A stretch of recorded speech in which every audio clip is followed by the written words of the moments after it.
आज से 50 साल पहले तत्कालीन इंदिरा गांधी सरकार ने देश में इमरजेंसी लगाई। उस आपातकाल को लेकर कांग्रेस हमेशा घिरती रही और आज भी घिरी। सत्ता पक्ष लगातार हमले कर रहा है। संसद में लोकसभा के नए स्पीकर ने 1975 के आपातकाल पर निंदा प्रस्ताव रखा। संसद में इमरजेंसी के दौरान मारे गए लोगों के लिए मौन रखा गया। इस दौरान सदन में विपक्ष ने जोरदार हंगामा किया और इसे बीजेपी का एजेंडा बताया। आपको याद होगा कि विपक्ष हाथों में संविधान लेकर सरकार पर निशाना साधता रहा है और संविधान के दुरुपयोग और संविधान बदलने की कोशिशों का आरोप लगाता रहा है। तो क्या सत्ता पक्ष ने इमरजेंसी की चर्चा और संसद में निंदा प्रस्ताव रखकर विपक्ष के निशाने का जवाब देने की कोशिश की है? आज हल्ला बोल में हम इसी सवाल पर चर्चा करेंगे। पहले ये रिपोर्ट देखिए। माननीय सदस्यगण, ये सदन 1975 में देश में आपातकाल इमरजेंसी लगाने के निर्णय की कड़े शब्दों में निंदा करता है।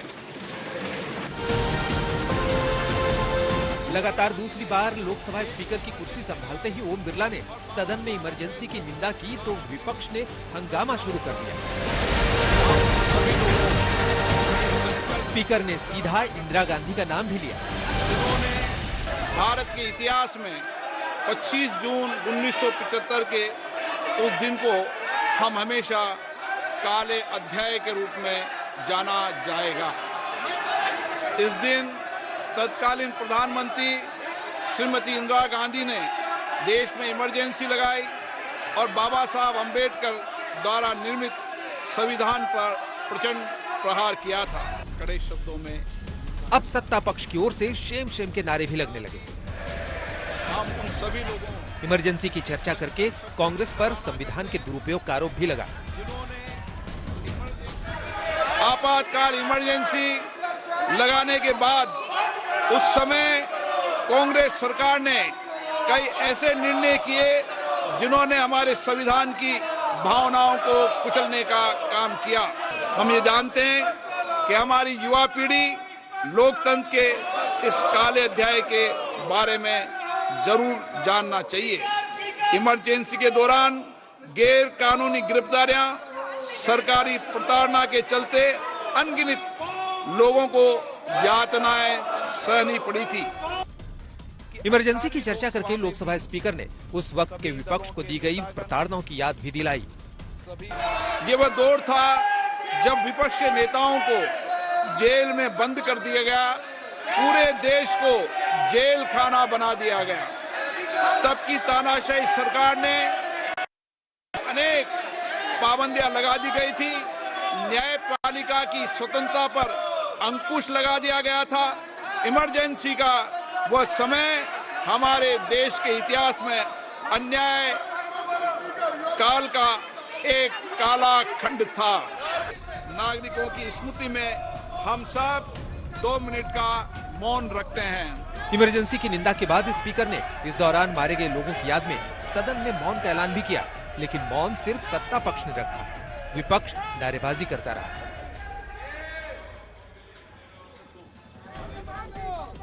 सदन की कार्यवाही खत्म हुई तो सदन के मकर द्वार पर सत्ता पक्ष के सांसद इमरजेंसी को लेकर विरोध प्रदर्शन करने लगे।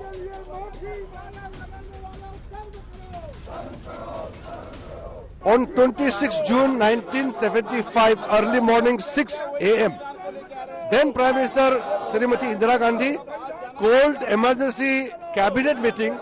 Prime Minister took the decision alone. Cabinet rectified on the morning of 26 June 1975. That is why today we passed the resolution in the House. Such demolition of the Constitution will not be allowed again. So we have taken a resolution. आज सरकार एक प्रस्ताव लाई और उस प्रस्ताव में उन्होंने 50 साल पहले की इमरजेंसी का जिक्र किया है। वो इमरजेंसी तो संविधान के अंतर्गत थी और जिसके लिए खेद भी व्यक्त कर दिया गया। इतने जनादेश उसके बाद आए हैं, तो आज जो प्रस्ताव आया है सरकार की तरफ से, मैं उसकी निंदा करता हूं। 18वीं लोकसभा के पहले 2 दिन तक लगातार सदन में प्रधानमंत्री से लेकर सत्ता पक्ष के मंत्रियों और सांसदों को विपक्षी गठबंधन की तरफ से संविधान दिखाया जाता रहा। तो क्या संविधान हाथ में लेकर होती सियासत का जवाब आपातकाल के 50 साल पर कांग्रेस को घेर कर दिया जा रहा है? देश के नौजवानों को ये संसदीय व्यवस्था में जो एक बीच के कालखंड में 75 में इमरजेंसी लगा, उसे नौजवानों को जानने का जरूरी है। जिस प्रकार से उन्होंने इमरजेंसी पर प्रस्ताव लाया और उसको पेश किया, उससे साबित हुआ कि हमारे स्पीकर महोदय अभी भी सरकार के दबाव में है। आज जिस तरीके से विपक्ष ने, जब माननीय स्पीकर के द्वारा इस प्रस्ताव को लाया गया और इमरजेंसी की निंदा करने की बात जब सबने की, जिस तरीके से विपक्ष ने हंगामा करने का काम किया, विपक्ष क्या समर्थन करता है उस दौर का? जब आप पहला दिन ही राजनीतिकरण कर दिए सदन का,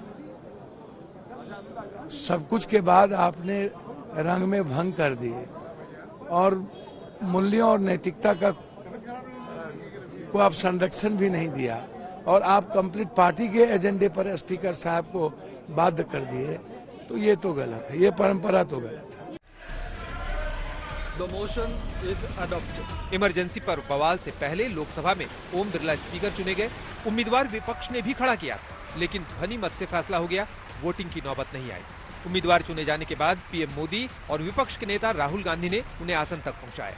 फिर राहुल गांधी ने उम्मीद जताई कि लोकसभा स्पीकर विपक्ष की आवाज दबने नहीं देंगे।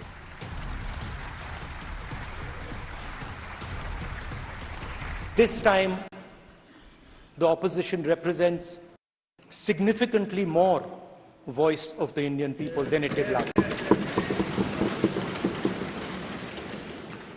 Speaker, sir, the opposition would like to assist you in doing your work. We would like the House to function often and well. इशारों में विपक्ष ने नए चुने स्पीकर को संविधान की दुहाई दी। लोकसभा के अध्यक्ष के रूप में आप हर सांसद और हर दल को बराबरी का मौका और सम्मान देंगे। बिरला जी तो जरूरत क्यों है? यही लोकसभा अध्यक्ष है जो एक झटके में 100 से ज्यादा सांसदों को निलंबित कर रहा था। आपातकाल में ऐसा नहीं हुआ। 18वीं लोकसभा के संविधान को लेकर लड़ाई बढ़ रही है। आईना दिखाने की कोशिश दोनों ओर से है। विपक्ष आरोप लगा रहा है तो सत्ता पक्ष आपातकाल की चर्चा करके सबूत दे रहा है। आज तक ब्यूरो।